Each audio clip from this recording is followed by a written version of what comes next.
Yeah, getting a blue belt was never, I would say, a goal of mine. Getting a black belt is a goal of mine. Getting a blue belt is just a checkpoint on the way. Yeah, it's never been the goal. It's not like I want to get my blue belt. It's like, no, I want to get my black belt. In lieu of that, I will get a blue belt on the way. I'll get a purple belt on the way. I'm going to get a brown belt on the way. But those are never ending points for me.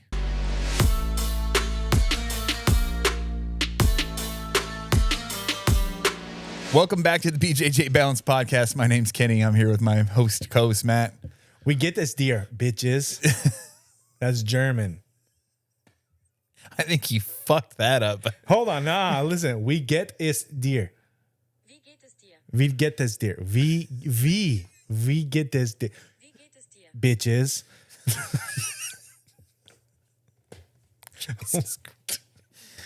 All right. All right. We're off to a good start here. What's going on, dude? Not much. I think the last episode I said, hey, I had a cool street fight story. So here's a street fight story, okay? For me, back when I was untrained street fight story. I got in a fight with mental militia. Oh, really? When I was in like, I don't know, I was like 20. One, I feel like that's not hard to do in this area. Two, for those of you who are unaware, we live in like bro dirt bike mecca. Yeah. And yeah, all of your favorite motocross riders live probably within like a 10-minute drive of our house. So yeah. And they like jiu-jitsu now. Oh, do they? Motocross guys. They all seem to, I know Deegan trained and all these guys. Oh, that's cool. But anyways, so I get in a fight. I go to a party. We're sitting there, and a guy that we're hanging out with used to fight King of the Cage. He's, not liked by some people, I guess, in the militia. And like, you can't be here. He leaves. We show up.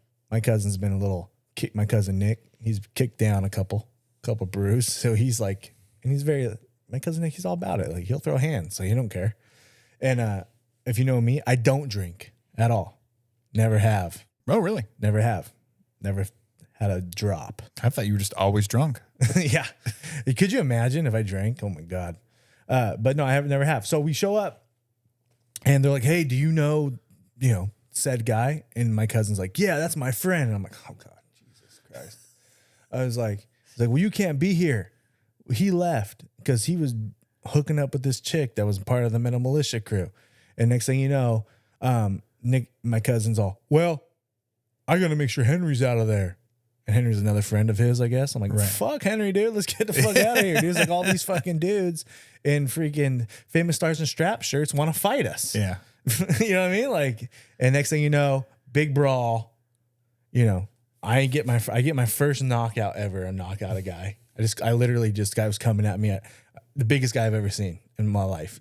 Jacked. He was like the size of me now, and I was like small. I'll send you a picture later. I was tiny. And I just remember him going like, yeah. I'm like, I felt like the episode of Troy, the movie. Yeah. And I'm like, fuck. And I'm like, I didn't know what to do. I was just a basketball player. Guy comes at me and he classic fucking like puts his hand, just like a little gallop, and puts his hands on his side. Oh God. And I just closed my eyes and swung. And I must have clipped him just right. And that motherfucker felt like a ton of bricks. No and shit. No one knew who I was before the punch. After the punch, a big old mob were getting kicked, and I get up, and I have all the girls going, Matt, oh my God, Matt. I'm like, who the fuck do you know who I am? One punch made me. I jump in my freaking grandpa's Blazer. We're mobbing down the freaking hill. They're chasing us in their flared out Fender Ford Rangers and shit. Oh, yeah. They're all fucking on us. We end up getting to In-N-Out and Hemet. We meet up with the guy who originally, like, they didn't like. Right. And we're like, we just got jumped by mental militia guys. And he's like, we're going back. And I'm like sober, leaking of my eyebrow. Like, we're going back for revenge. And I'm like, why? Why are we going back? I just like, that guy's probably awake now. I'm going to have to answer for that. That guy's awake now. And I'm not going to I think I got lucky. I'm going to say that right now. Yeah, I think I got lucky. And so we're going back. Helicopter, the ghetto birds up. Oh, wow. Come to find out, we end up not going back. Thank heavens. I get home the next morning. The paper's like, hey, some guys died in a party. They went off a cliff in their little trucks. No. Yeah, dude. People to fucking Matt killed a guy. No, I didn't. But like, I guess like they chasing us down the hill. One of them rolled himself and tragically hurt themselves. That sucks. I feel bad. I mean, but like we were just trying to get the fuck out of there. They're on us, dude. Damn. So yeah, it was a crazy story. It's my crazy fight story. I said I'd talk about that in the next episode, and there it is. Jesus. What else? What do we got today? The importance of goal setting. So kind of like I talk about this. This is something that I've applied to jiu-jitsu, but it's something that I've done way longer than I've been doing jiu-jitsu. So I'm a big proponent of setting goals, but then not just setting them. Like I'll think of the goal. I'll write it down in some sort of form, whether it be like in a journal or I don't know, in a blog post or some shit like that, right? Right. But then I'll tell somebody about it. And the reason for that is now there's like a low-key accountability factor there. Yeah, they call you out on your shit if you don't get it. So either I'm going to complete my goal, and in that person's eyes, you know, they know that I follow through with the things that I do, or I'm going to fail it, and they might not say anything, but I'll know that they know.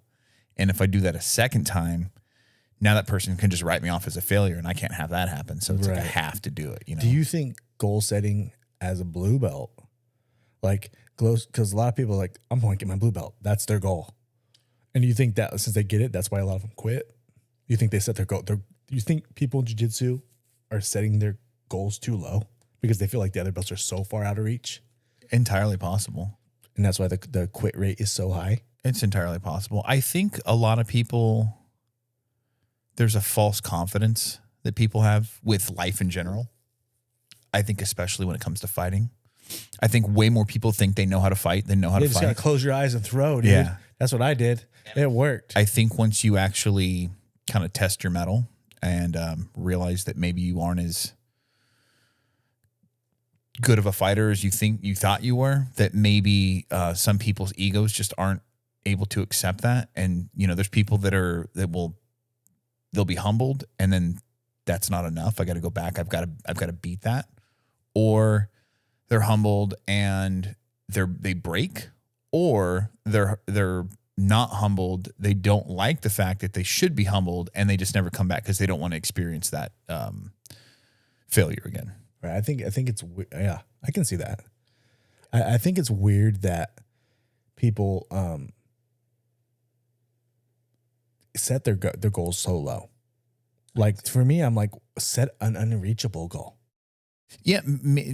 Getting a blue belt was never, I would say, a goal of mine. Getting a black belt is a goal of mine. Getting a blue belt is just a checkpoint on the way. Yeah. But it's never been the goal. You know what I mean? It's not like I want to get my blue belt. It's like, no, I want to get my black belt, and in lieu of that, I will get a blue belt on the way. I'll get a purple belt on the way. I'm going to get a brown belt on the way. But those are never ending points for me.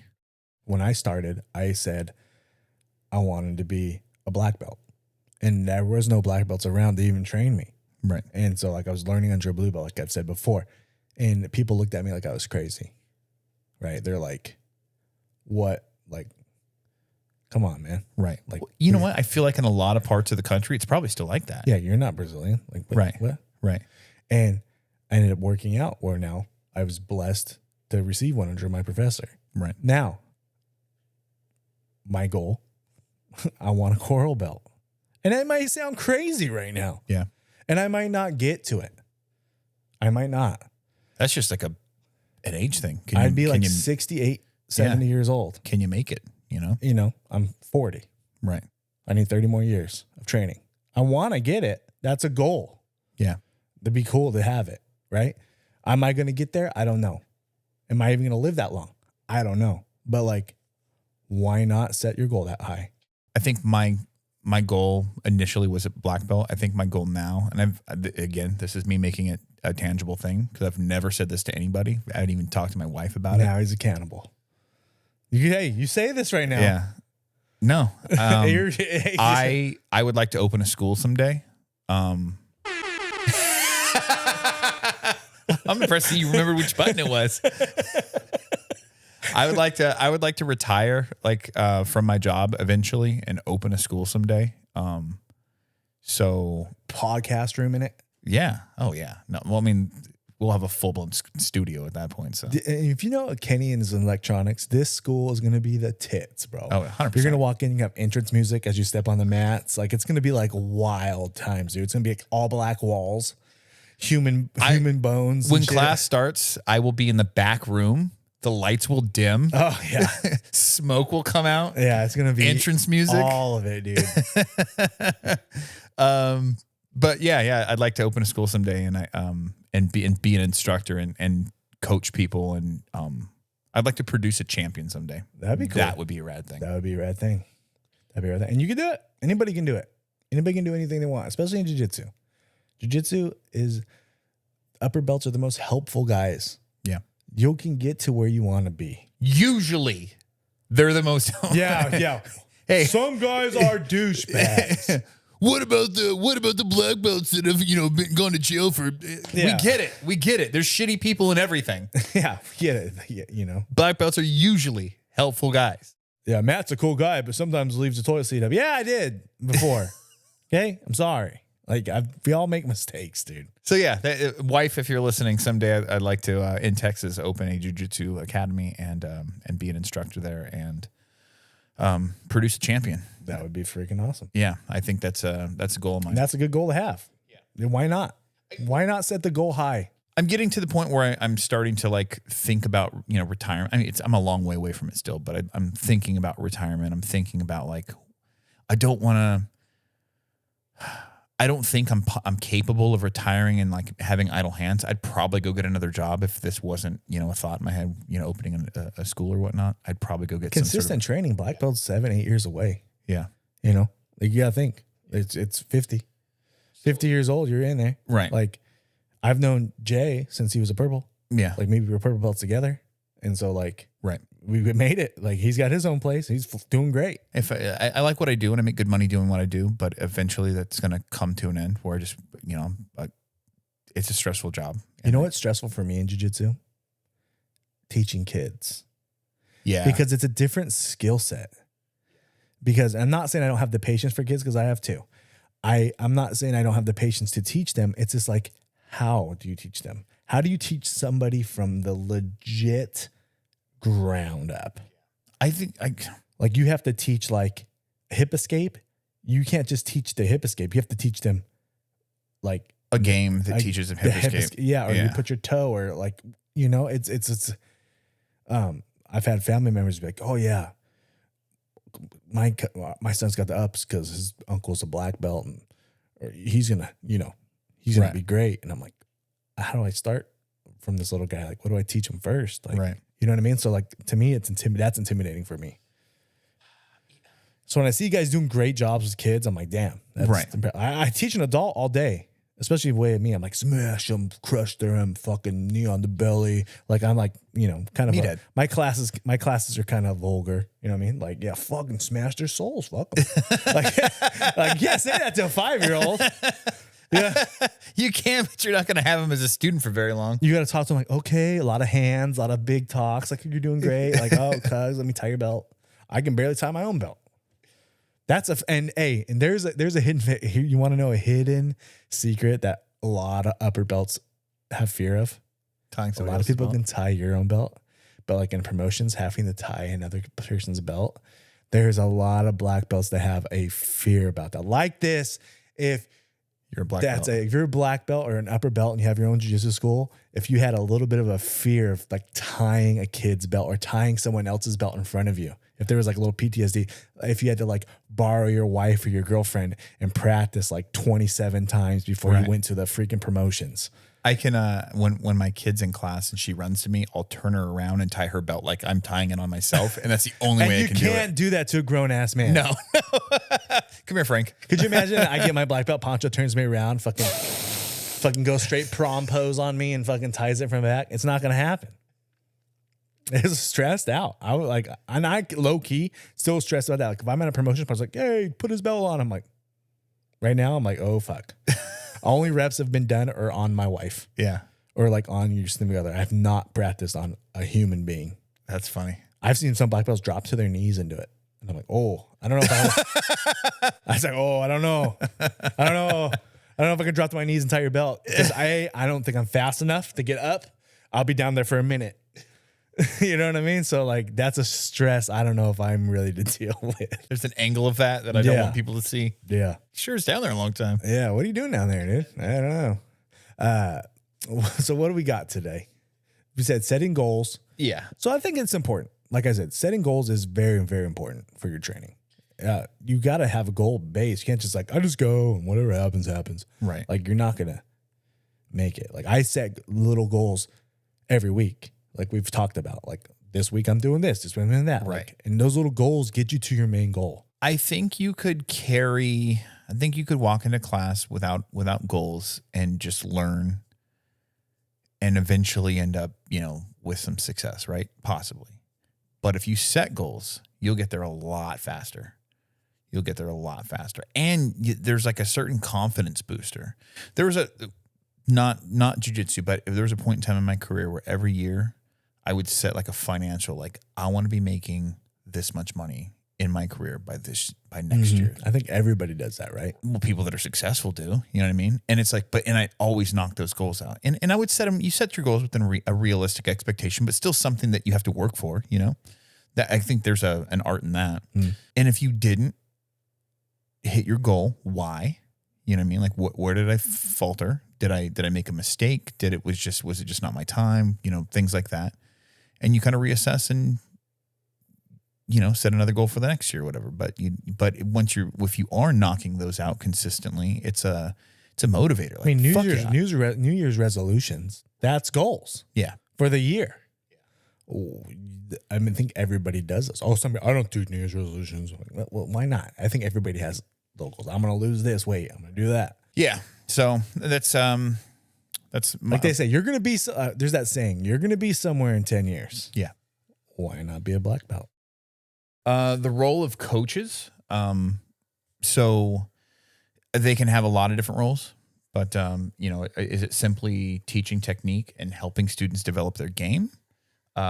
Is it helping students achieve their highest potential in the sport?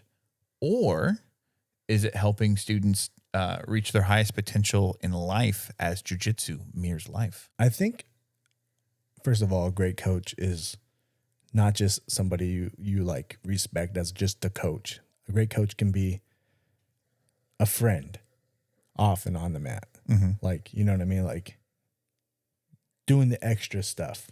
If anybody we have like a 30-person group text. Nate made me download some new app now. They have like 50 people on there talking about like it's like a group text thing. Gotcha. And it's like, I'm just one of the guys. Right.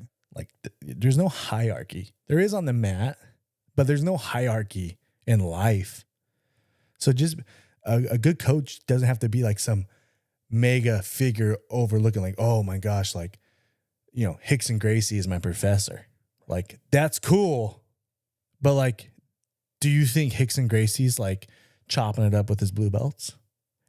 But like, cause I don't think I don't know, but I don't assume that he is. Mm-hmm. I assume that Hickson Gracie is that aura of Hickson Gracie. Yeah. And then he has his friends and he's not really hanging out with his lower belts. But when you got a guy like our professor, like Poncho, right? He's sushi after the whole school. Right. He's attainable. Text him. Like there's two different ways you can go about it. Right. And to me, I feel like, it does mirror life because if you're a good person off the mat, you're going to be a good person on the mat. Right. And like, I'm not saying Hickson Gracie is a bad person. He's probably a great person. I don't know. I would like to meet him.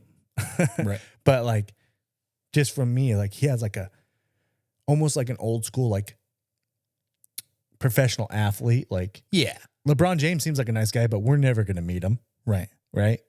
And jiu-jitsu is one of the few sports where you can meet your heroes and chill with them. Yeah. If you're a Jocko Willink fan, yeah, you could see him at a jiu-jitsu tournament and talk to him. Absolutely. Like, how often can you say that in any other sport where you actually get to like meet the people you admire and roll with them? Yeah. I think it does mirror life. I think it does. If you're a good person, I think the best coaches are the ones who are just buddies and that are chilling. And like, well, they develop I will teach you jujitsu if you're in my crew. If you're in my squad, I will teach you jiu-jitsu and I will also help you move on Saturday. Yeah. If you, you know what I mean? Like, cause everybody's a black belt at something. Just because I'm good at jiu-jitsu and that's like my thing doesn't mean that like so-and-so's a lawyer. He's a black belt at his shit. Right. He's a coach. He's coaches this. I think developing a friendship with your students, you know, and you can't do it feasibly with every single person, Right. but the people that want to be, Right. you know, it's beneficial to the student as well, because the coach now understands that person's personality, maybe the way that they communicate, the way that they learn, the things that mentally shut them down. You know, like sometimes you can do something that can rub someone the wrong way to the point where they mentally shut off, and anything you say to them after that point isn't going to seep through. You know what I mean? Case in point, like how you mentioned the 24-hour rule after a competition or after a game or something like that. Like, hey, we're not gonna talk about this until tomorrow, Right. kind of a thing. Right. Some people respond really well to coaching after the fact and are like eager to see, like, hey, I knew I had some mistakes. Like, help me figure these out. Like, while it's still fresh in my mind. And some people are just like, they're bummed. I lost. I don't want to talk about it. I want to sulk. Give me a day. You know what I mean? That kind of a thing. And that, to me, I think that's more of like a, you read the room. Depending on the guy, you're like, this guy needs to know now. Yeah. But like for kids, like I think that's why I brought it up was for kids. Like for my kids, I'm not going to be that dad, Right. who's like just hounding on him. Why wouldn't you do this? Why? First of all, I'm never going to be that dad. But I think as a coach, if you become friends with somebody, you'll have before that time even arrives, you'll have a better understanding of how that person communicates and what's going to work best for them. So when that moment does come, like, you already know how to deal with Right. it. So Yeah, I can see that. I can see, like, just be a good person. If you're a good person, if you're a professor in jiu-jitsu and you're a good person and you're good to your school, it's gonna show back in the results of your academy oh yeah, tremendously. Like I've told the Poncho story. I've told, like, he's just a genuinely great guy. and I'm sure there's countless stories like that you just it's not like Poncho's asking for credit for the things that he does or anything like that. He just does them because he does them. That's just who he is. Yeah. Yeah. So it's like, I'm sure the story that you shared about your experience with Poncho, where it was kind of like an eye opener, like, wow, this guy's is really a great guy. Right. I'm sure there's hundreds of lives he's touched like that, where people have stories like that, and you'd never know. You know what I mean? We're going to have him on this podcast soon. I can feel it. I'm down. So, but yeah, so good. And I'm going to say in Portuguese. better practice that one. Practice that. You look at me like, fucking get submitted on my couch.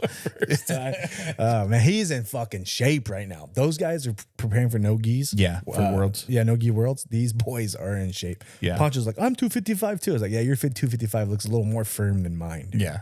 Like, I was like, I know Poncho's in good shape when he's taking pictures in white gis. Like, because as big guys, like, you don't post pictures in white gis because it just makes you look extra big.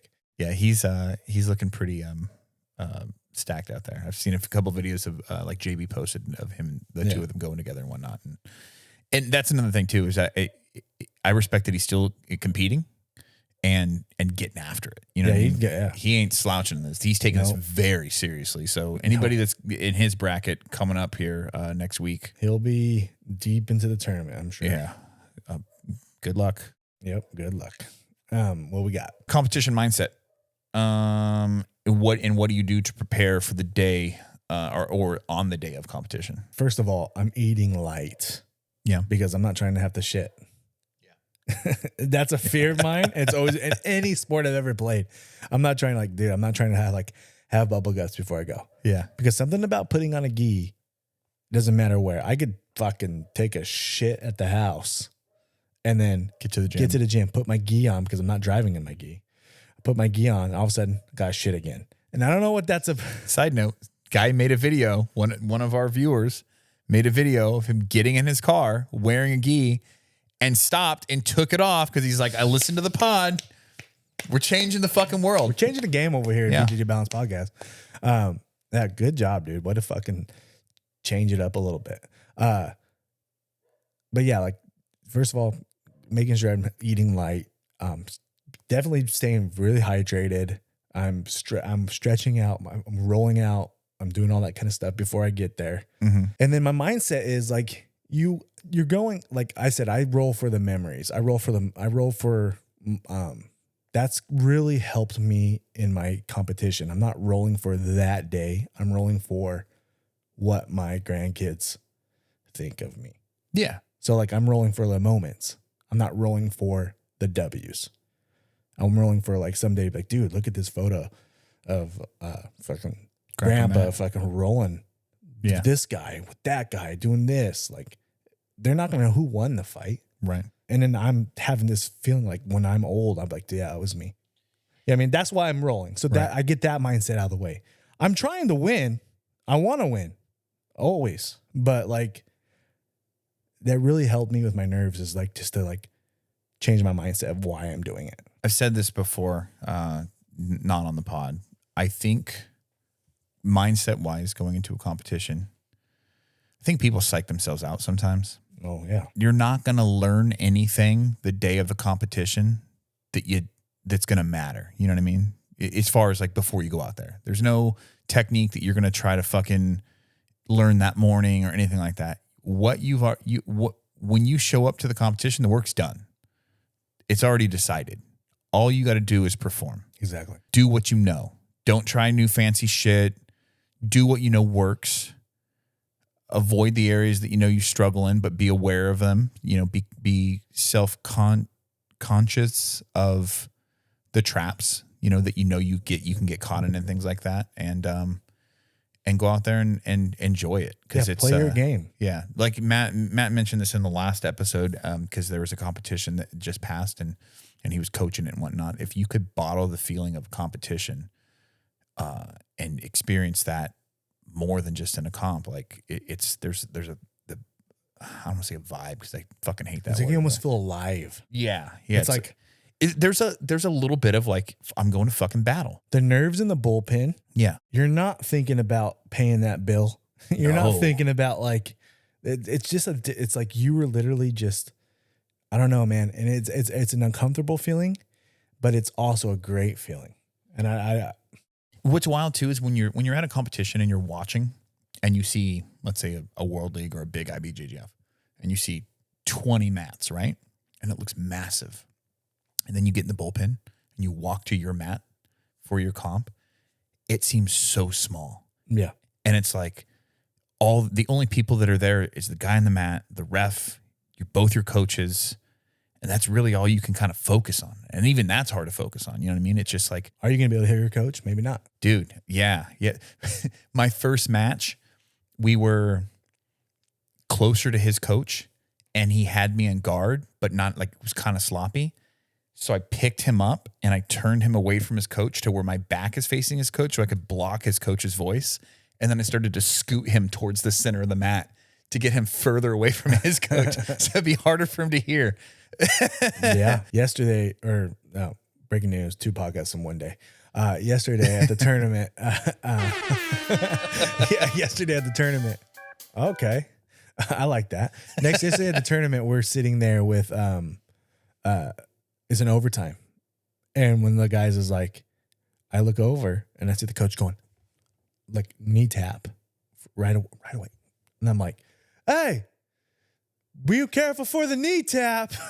Like there's no love in fucking battle. You know what I mean? Like, and so yeah, sure shit. Knee tap, sprawl, boom, damn, W.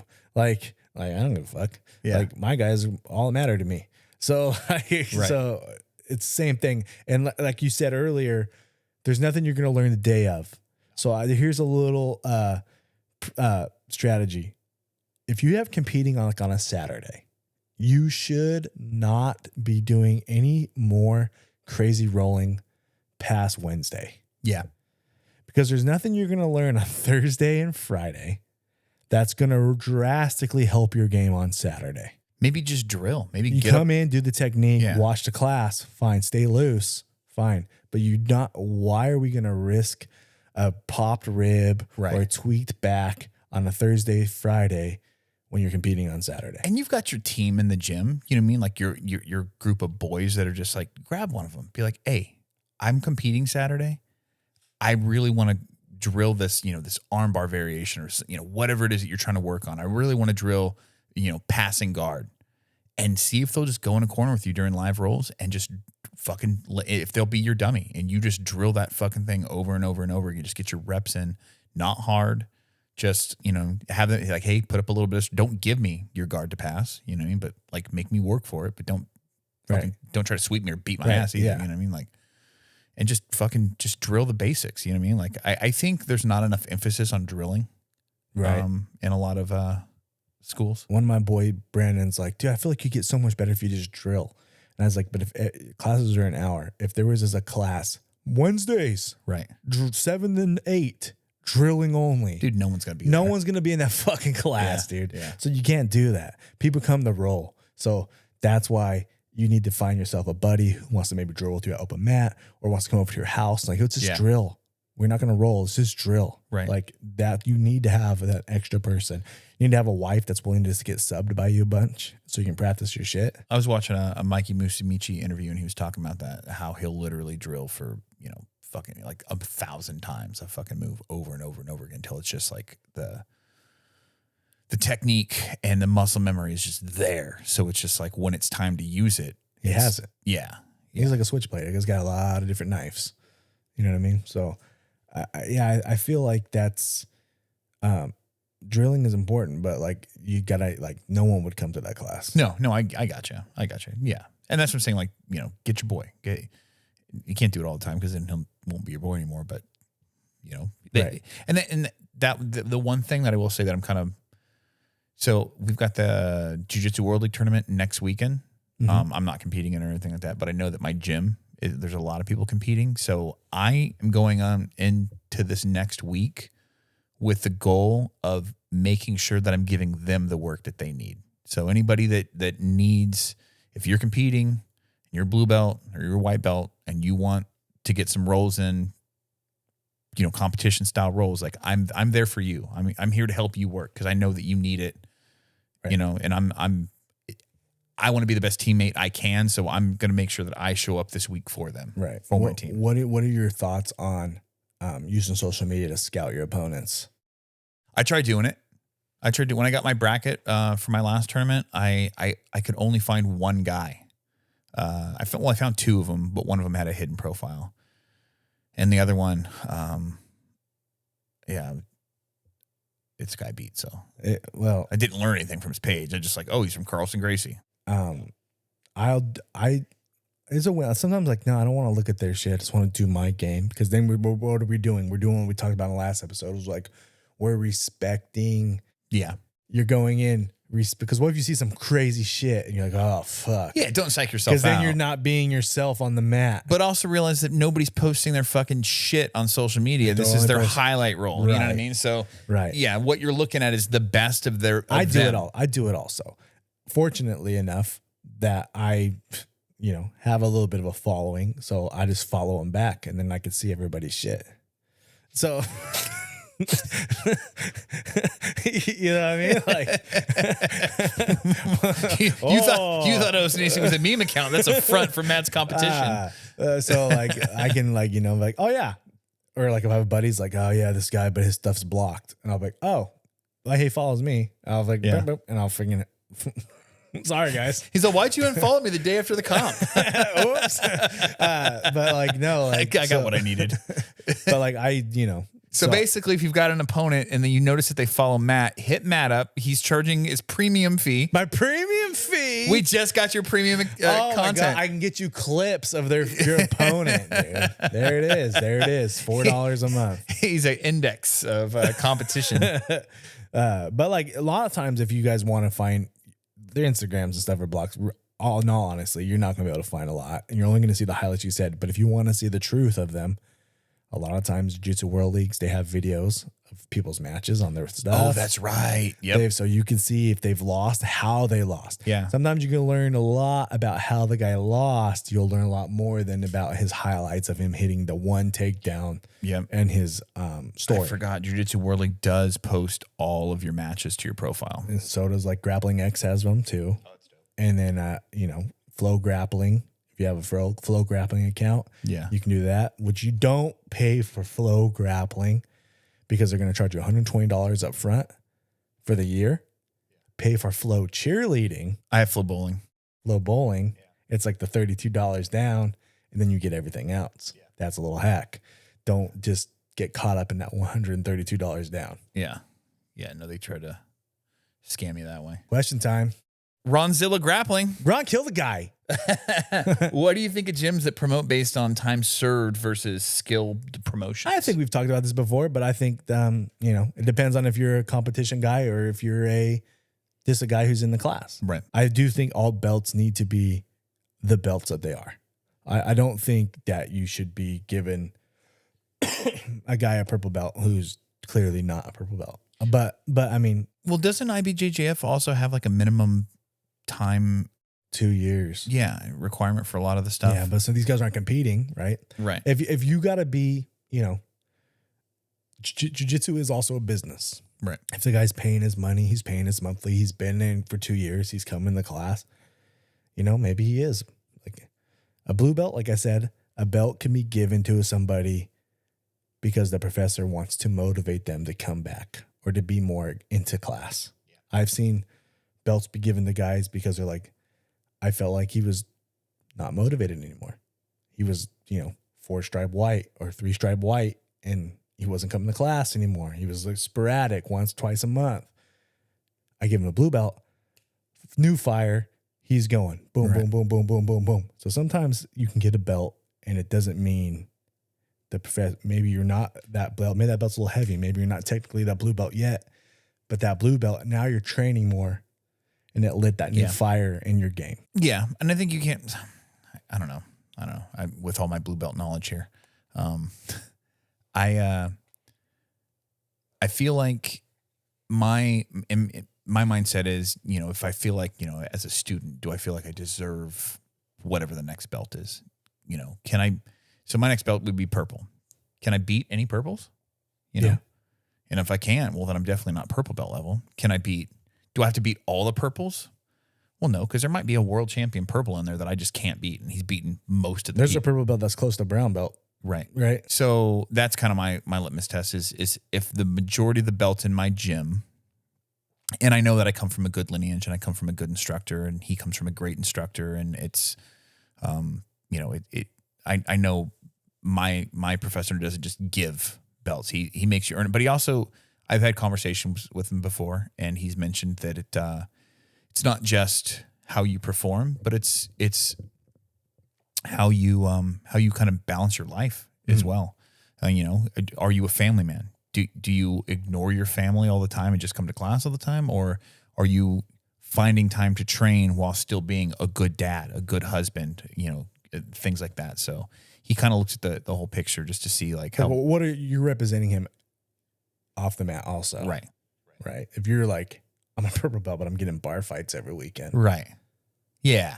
You know what I mean? Like you're like, hey man, I can't. You can't be one of my brown belts. That was one of my biggest. You can't be one of my black belts if you're like getting in trouble all the time. That was one of my biggest qualms with MMA in general. I came from like a Taekwondo background when I was young, and it's every Taekwondo school I've ever been in, they've always preached, the tenets of Taekwondo: courtesy, integrity, perseverance, self-control, indomitable spirit. It's like, and I felt like people that just trained, like just, came in off the street, they've got a little street fighting background or whatever, they want to learn MMA, but they don't learn like a discipline, if that makes sense. And if you're just going to a gym to learn to fight, maybe those lessons are subconsciously taught, but they're not talked about, if that makes sense. So I feel like a lot of that respect factor that like a lot of traditional martial artists have doesn't exist in like, just an MMA gym type thing. Yeah. I can see that. It's a little different. It is a little different. What else we got? At Wendy the Barber, get got or get yours before you get got. Who was that? Who is that? Marshawn Lynch. That's what I thought you were talking about. Yep. I'm gonna get mine though. Dead on. I'm not a fan of Marshawn Lynch. I love Marshawn. And the reason being is because he came to the Raiders. A little late. And he's from Oakland. I know, but like he just fucking. I just thought like he's just. I don't know, man. He was like, one game he was like hanging out with another guy, another team, and I'm like, come on, man. Like, what are we doing? Like, let's be real, bro. Oakland, specifically the Oakland Raiders, the second iteration of it is where players went to end their careers. Yeah, it's brutal, bro. It's tough. We would, and it was like as an Oakland fan, you get excited because you're like, oh fuck, we're getting Jerry Rice. Yeah. Oh fuck, we're getting Marshall. You're like, getting Jerry Rice cakes, dude. Yeah. You're not, you know what I mean? Like, you're not like, yeah. He had one good year. We're getting like, you're getting old Lynch, you're getting old Moss. Not really. Moss just dogged it, and then he went to New England and balled the fuck out. We're getting like, you're right. You're getting like old has-beens, Justin Tucker and Tuck, all these guys. Like, yeah. That's the heartbreaking part of being Matt and I didn't know this until after we had already met, but we were both Raiders fans. So we're in fucking shambles right now as a Yeah. franchise. You know, hey, I like Derek Carr. I was a Derek Carr fan. I've got a Carr jersey hanging in the closet. I have a Carr jersey too. I was a Derek Carr fan because that's who you want as your quarterback in Vegas. You want a guy who's just going to take his wife home and fuck her missionary and not get in any trouble. And that's what we had. And now what we got? We're going to get guys and everybody's going to jail. Vegas is a horrible move. You can't keep people on the field, dude. But Marshawn Lynch, you got to get yours. I'm not going to get got. Getting got is never an option. No. I'm all about getting. I'm all about giving. Yeah, but if you get got, then you got to get. Got to get yours back. Yeah. All right. What else we got? Anything? At Dustin J. Kehoe asks, when is it honestly appropriate for white belts to use the word oaths? Here we go again. Right away. Right a fucking way, dude. You put a gi on, you're in, dude. Dude. The white belts say it more than anybody. Can somebody make a fucking like an oath, like a reference card as when and how to properly use oaths? You probably sell a lot of those. Food at the cafeteria, os. Fucking bust a nut over your chick's butt cheeks, os. That's your fucking O face word. Os. Os. Whatever, dude. Os can be used. Get a new Christmas day. Oh my gosh. Did a meme just this right here, Jocko Willink. You're gonna make me black and white. Got a new Christmas gift? Os. Keep going. Didn't get the new belt you wanted? Os. I need two more. Wife wanted a little action at night. Os.